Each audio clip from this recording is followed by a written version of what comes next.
गुरुर्ब्रह्मा गुरुर्विष्णू गुरुर्देव महेश्वरा गुरु साक्षात परब्रह्म तस्मै श्री गुरुवे नमः। सन्माननीय व्यासपीठावरील उपस्थित सर्व गुरुजन वर्ग व येथे उपस्थित असलेल्या माझ्या सर्व मित्रमैत्रिणींनो, मी समृद्धी भीमसेन नागणे इयत्ता 8वी अ ची विद्यार्थिनी आज आपल्या समोर विषय मांडित आहे डॉक्टर APJ अब्दुल कलाम यांच्या स्वप्नातील भारत। मित्रांनो, डॉक्टर APJ अब्दुल कलाम यांच्यासारखा थोर शास्त्रज्ञ, देशप्रेमी व नेता मी आजपर्यंत पाहिला नाही। डॉक्टर APJ अब्दुल कलाम हे एक संघर्षशील, धैर्यवान, विनम्र व प्रामाणिक असे व्यक्ती होते। मित्रांनो, सर्वप्रथम आपल्याला डॉक्टर APJ अब्दुल कलाम यांची स्वप्नाबद्दलची व्याख्या समजून घेतली पाहिजे। त्यांच्या मते स्वप्न ते नाही जे तुम्हाला झोपेत पडते, स्वप्न ते नाही जे तुम्हाला झोपेत पडते, स्वप्न तर ते असते जे तुम्हाला झोपूच देत नाही। 1998 मध्ये डॉक्टर APJ अब्दुल कलाम यांनी डॉक्टर YS राजन यांच्यासोबत इंडिया 2020 हे पुस्तक लिहिलं। ते पुस्तक नव्हतंच मुळी, ते चित्र होतं 2020च्या प्रगत भारताचं, ते चित्र होतं एक महासत्ता बनलेल्या भारताचं, ते चित्र होतं एका विकसित भारताचं।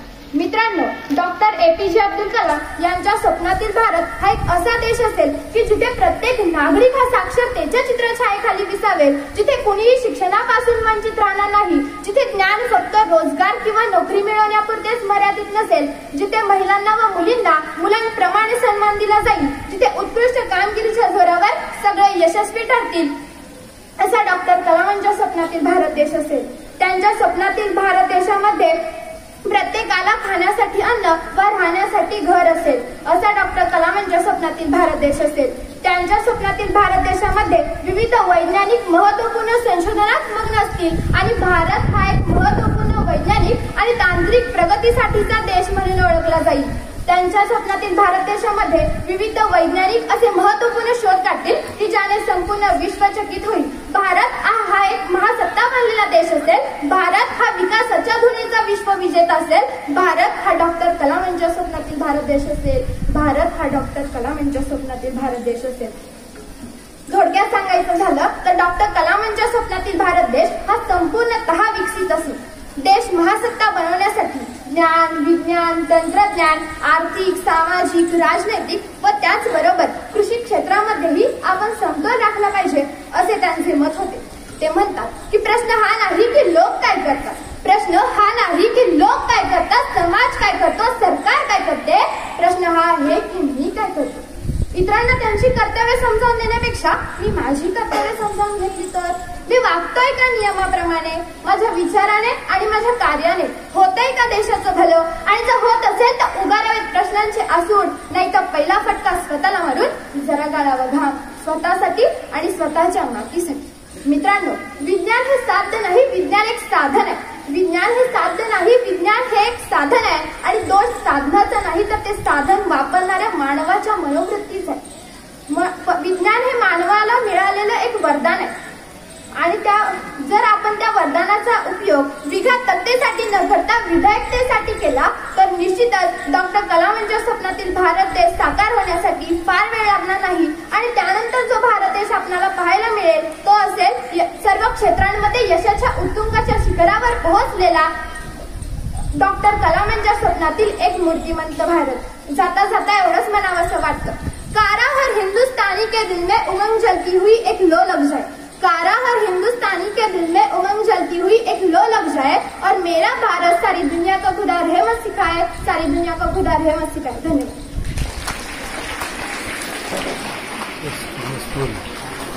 Today in our school we are celebrating the occasion of the National Science Day, and on this occasion I want to speak about the very important subject that is the environment, pollution, me and my room. Friends, just imagine that what would happen if there will be no environment. I know many mind has answered this question that if there will be no environment then how should we survive? There will be no exist of the human being. Yes, it's very true. It's very true, but what I think that human has forgotten. Environment is the precious gift that is gifted from the God. Life on the earth is a very unique comparison to other planets. Earth is a home for the millions of species of plants and animals, and this is just because of the environment. In short, all the living and non-living things together forms the environment. Humans, birds, animals together exist on this environment. But as I tell you first that human has forgotten this. Human do not know the real worth of this environment. Environment plays a vital role in the healthy life process of the living organism. Environment gives us many things. Yes, environment gives us many things such as air to breathe, water to drink, shelter to live, and many other things that we use in our daily life. It means that we are totally dependent on the environment. But as I tell you first that human has forgotten this. Human has made the great progress in the various fields. But while the progress, he has destroyed the environment. He has polluted the natural resources such as air, water, land. And he has done the various type of the pollution. Releasing the chemical water directly from the factories to the rivers creates the water pollution. High quantities of the harmful gases releasing in the air makes the air pollution. Increasing numbers of the factories and the vehicles makes the air pollution. Using the chemical fertilizers in the farming runs the air pollution. Large noise of the DJs and the dolbies creates the noise pollution. And this various pollution affects on the human health. But not only on the human health, but it also affects on the animals' health, which are very innocent. And this is just because of the human being. I want to tell you that pollution everywhere, smoke and dust are filtered air. Air, water, land pollution, why? There is no any solution. There is the solution and we all members know that solution. Yes, we all know the solution. But somebody has told that any good work should start from yourself. Yes, from yourself. So from today, I will promise that I will do not do anything that will harm to my environment or that will pollute to my environment. I will avoid the use of the plastic. I will plant more trees. I will do not throw the garbage anywhere. I will communicate to people to plant the more trees. And friends, I also request you to follow this rule because you are the future generation of this world. And for you and your generation, you should do this. If here everybody who is listening my speech carefully, if they will plant a single tree, it will also make far for making the environment pollution free. At last, I want to tell you that the beautiful line of the nature that keep close to the nature, love the nature because nature is the one thing that will never cheat you. So friends, once again, happy National Science Day, and while the progress do not pollute the environment, I want to tell you that and thank you.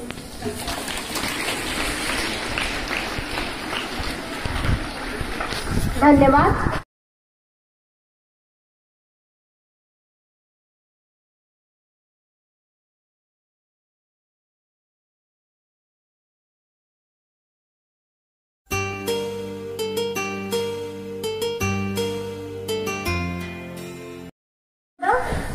Scientist Newton once upon a time says that man himself is the raw material of science on his statement.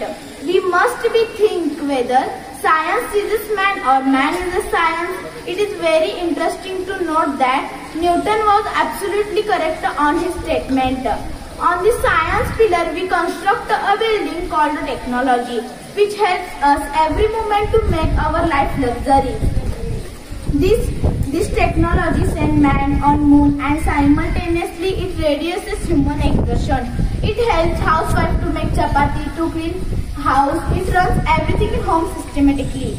It means technology lifts our facilities. It helps to go in every gadget and gadget. But I think we always focus our attention on the proper use of technology and try to reduce its adverse effect. Then only there is a real meaning of Science Day celebration. Finally, we say that science creates solution for our daily life. But in what way we get is much more important. At last, I must say that today's science is tomorrow's technology. Thank you.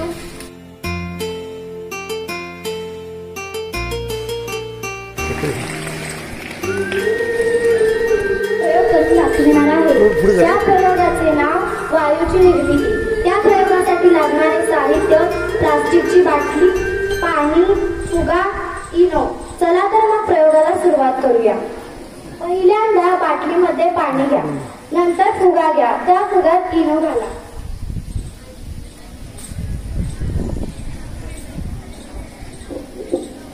नंतर तो फुगा बाटलीच्या तोंडाला लागला.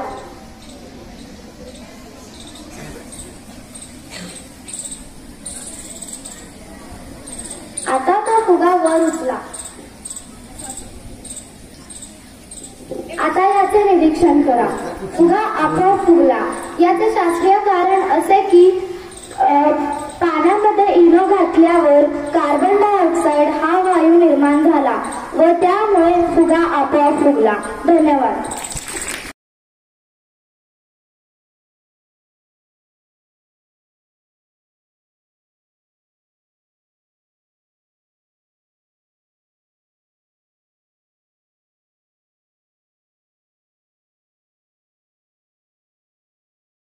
आहे हवेतील oxygen तपासणी.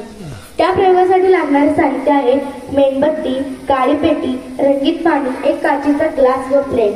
चला त्या प्रयोगाला सुरुवात करूया. पहिल्यांदा प्लेटमध्ये मेणबत्ती चिपकवून घ्यावी.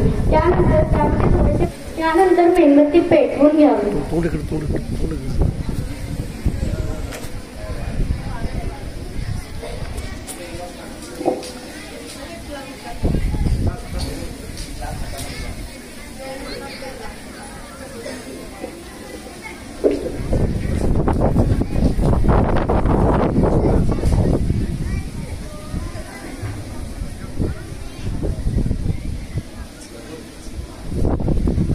यानंतर आता ग्लास ठेवून घ्यावा. आता काय होते निरीक्षण करा.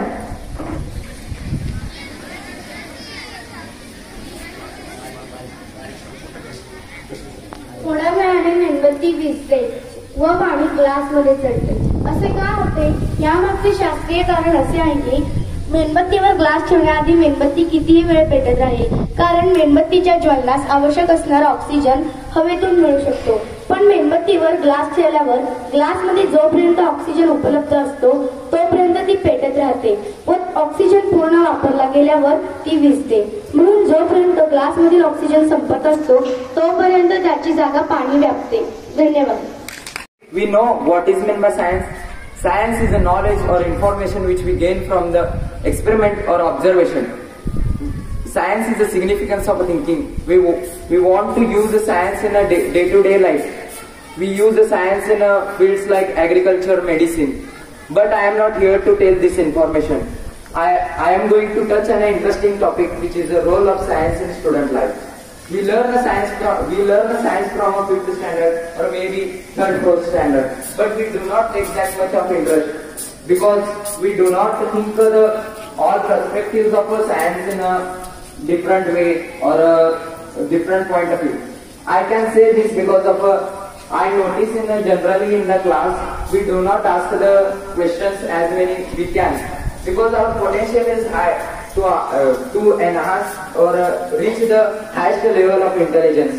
To reach that highest level of intelligence, we have to ask the questions. Let me explain with an example. We are all here to celebrate the glory of C.V. Raman sir. But C.V.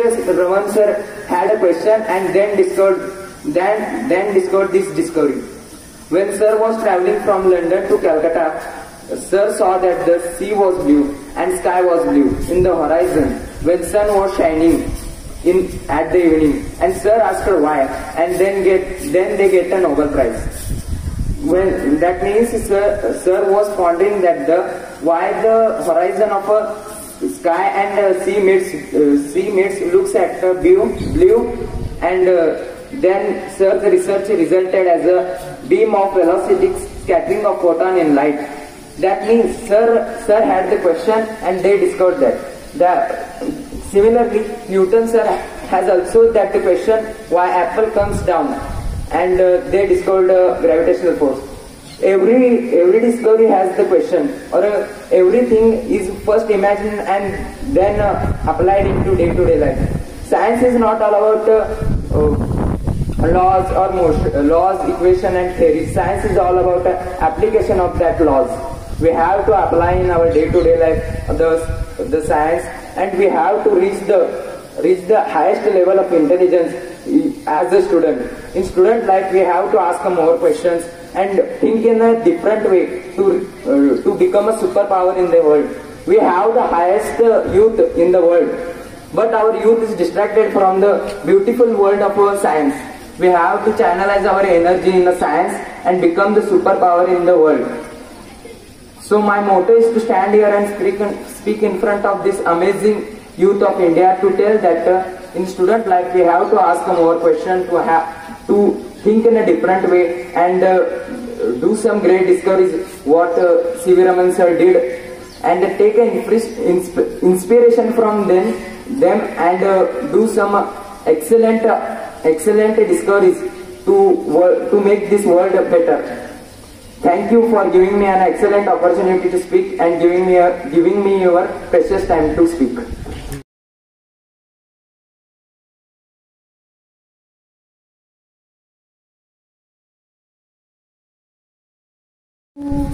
विज्ञानाचा विजयी झेंडा सदैव हाती धरू, अन्नधान्य अन फळा फुलांच्या विकसित केल्या जाती, वैद्य शाखेची भरारी पाहून कंटित होते मती,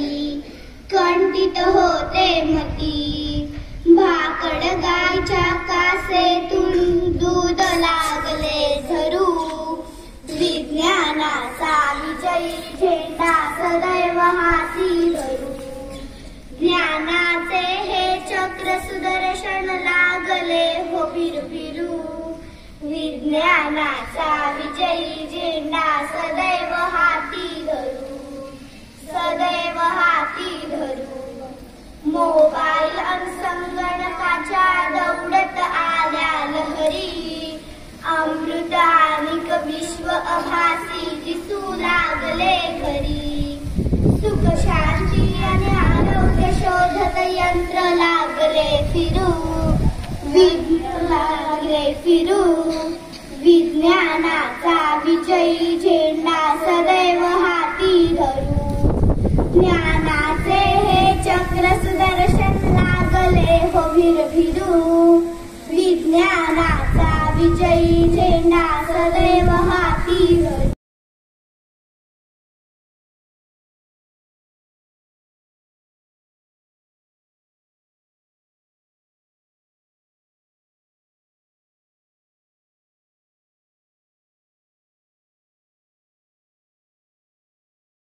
विद्यार्थिनी, आज विज्ञान दिनी तुमच्या समोर एक नाटक सादर करणार आहोत. तर चला सुरुवात करूया. अंधश्रद्धा निर्मूलन.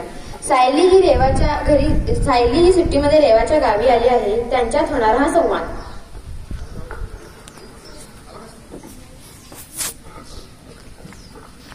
हाय रेवा. हाय सायली, तू कधी आलीस? काल दुपारीच आले. आमच्या कॉलेजला सुट्टी लागली आहे ना. चल आपण माझ्या शेतात फिरायला जाऊया. अगं सायली, तुला माहित आहे का? अगं तू सांगितल्याशिवाय मला कसं माहित होणार?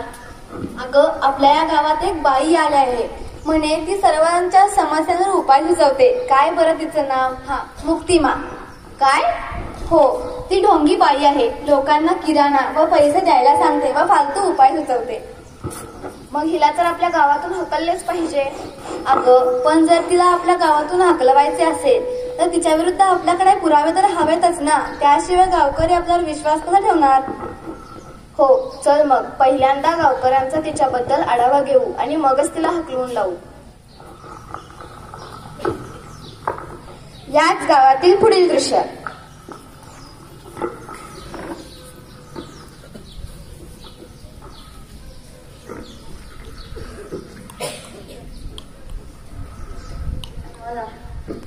वहिनी, आज येऊ का? या ना, इकडे कसं काय येणे केलं? निमंत्रण द्यायला आलंय. उद्या हळदी कुंकूचा कार्यक्रम आहे, तुम्हीही या.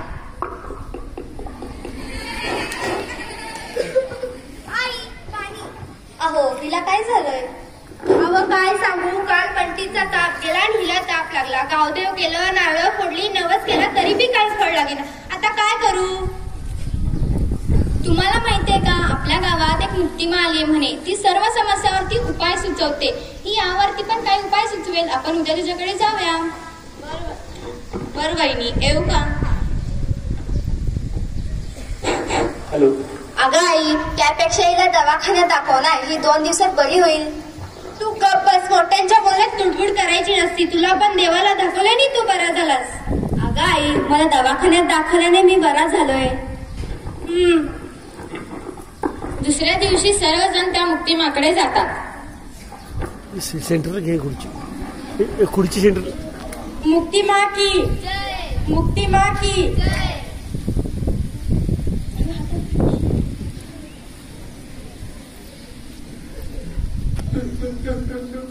शांत व्हा मुक्तिमा, शांत व्हा.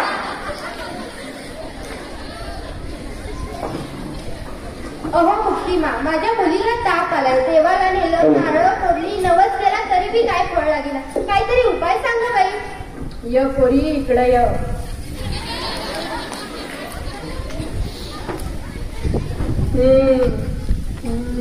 आपल्या गावात एक पुराण चिंचेचं झाड आहे. मग त्याचं काय?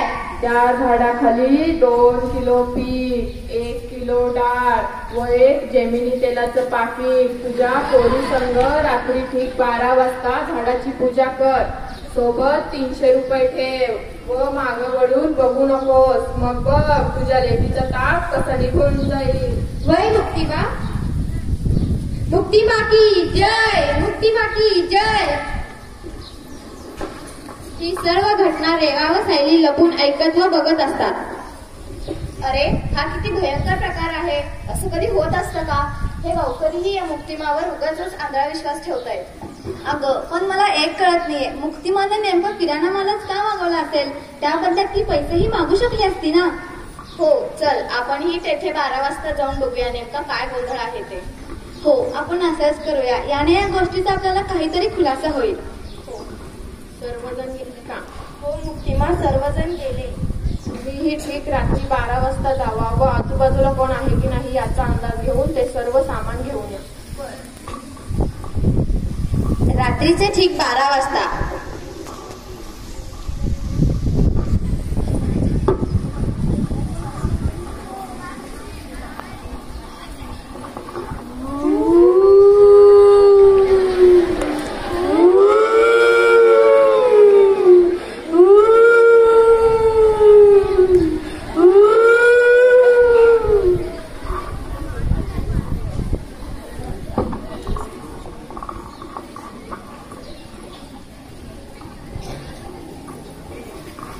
अरे हे तर मुक्तिमाचे सेवक आहेत ना? काल आपण त्यांना पाहिलं होतं.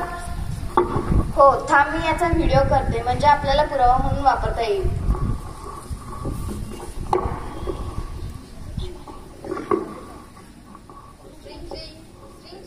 बोला मुक्तिमा, काय आज्ञा आहे? काम झालं का? कोणी बघितलं तर नाही ना?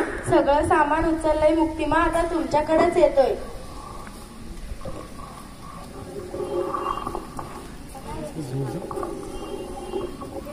दिवस दुसरा.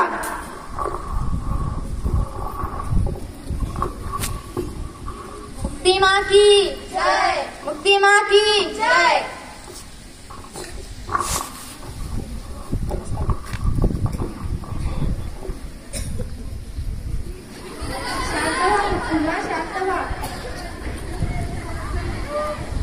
अहो मुक्तिमा, माझी मुलगी परीक्षेत कमी मार्क घेते व परीक्षेच्या वेळी आजारी पडते. यावर काहीतरी उपाय सांगा बाई.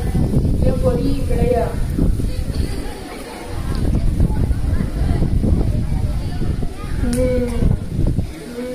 तुमच्या घरामागं एक देऊळ आहे. मग त्याचं काय? त्या देवळासमोर तुझ्या लेकीच्या हातनं एक कोंबडा काप. सोबत 500 रुपये ठेव. माग वळून बघू नकोस. वय मुक्तिमा. मुक्तिमा की जय, मुक्तिमा की जय. अगं आई, हे काय आहे? मी तर शिकलेली आहे, हे मला माहिती आहे. सगळं खोटं आहे. चल इथून. तू गप बस ग. या शिक्षणाचा काय फायदा? मार्क तरी कमीच घेतेस ना. आपण मुक्तिमाने सांगितल्याप्रमाणेच करूया. अहो तुम्ही त्या मुक्तिमाचा ऐकून त्या निष्पाप प्राण्याचा जीव का घेत आहेत का? त्यापेक्षा तुमच्या मुलीला अभ्यास करायला सांगा. तुम्ही काही काय बोलत आहात? तुम्हाला माहित नाही का? तुम्ही काही पण काय बोलता? अहो तुम्हाला माहित नाही की मुक्तिमा या सर्व गावकऱ्यांना फसवत आहे. ती अंतर्यामी आहे. तुम्हाला कसं माहित नाही? अहो तुम्हाला माहित नाही मुक्तिमाने अजून काय पराक्रम घालून ठेवलेला आहे. काय केलंय मुक्तिमान तुम्हाला दाखवतो चला. त्याच वेळेस त्या दोघींना घेऊन गावकऱ्यांना घेऊन मुक्तिमाच्या दरबारात जातात व तो व्हिडिओ दाखवतात. तुम्हा सर्वांना माहित नाही ही मुक्तिमा ढोंगी बाई आहे. ही संपूर्ण गावाला फसवती आहे. ही धोकेबाज आहे. आणि या मुली तुम्हाला काहीतरी खोटे सांगतायत. ह्या माझ्यावरती खोटे आरोप करतायत. तुमच्याकडे काही पुरावा आहे का? हो आमच्याकडे पुरावा आहे. तुम्ही सर्वांनी हा व्हिडिओ बघा म्हणजे तुम्हाला कळेल की तुम्हाला फसवत आहे. हे काय मुक्तिमा, तुम्ही तर आम्हाला सगळ्यांना फसवलं. तुम्ही तर ढोंगी बाई निघालात. अरे ही तर धोकेबाज ढोंगी बाई आहे. तिला तर धक्के मारून बाहेर काढले पाहिजे. अरे नको, आज हिने आपल्या गावाला अंधश्रद्धेच्या जाळ्यात अडकवले आहे. उद्या दुसऱ्या गावालाही असेच अडकेल. त्यापेक्षा हिला आपण पोलिसांच्या हवाली करूया. पोलीस येऊन मुक्तिमा व तिच्या सेवकांना अटक करून घेऊन जातात. तुम्ही जर तुमच्या मुलाचे ऐकले असते तर तुमची मुलगी डॉक्टरांच्या सल्ल्याने लगेचच बरी झाली असती व तुमचा पैसा व वेळ बरा झाला असता. यावरून आपल्याला असे लक्षात येईल की अजूनही गावात व खेड्यात विज्ञानाचा म्हणावा तसा प्रसार नाही झालेला. ज्या मोबाईलवरून यांनी व्हिडिओ केला तोही एक विज्ञानाचा आविष्कारच होता. यांच्यासारख्या आपण सर्वांनीही अंधश्रद्धा निर्मूलनाला व विज्ञानाला साथ द्यायला हवी. विज्ञानाची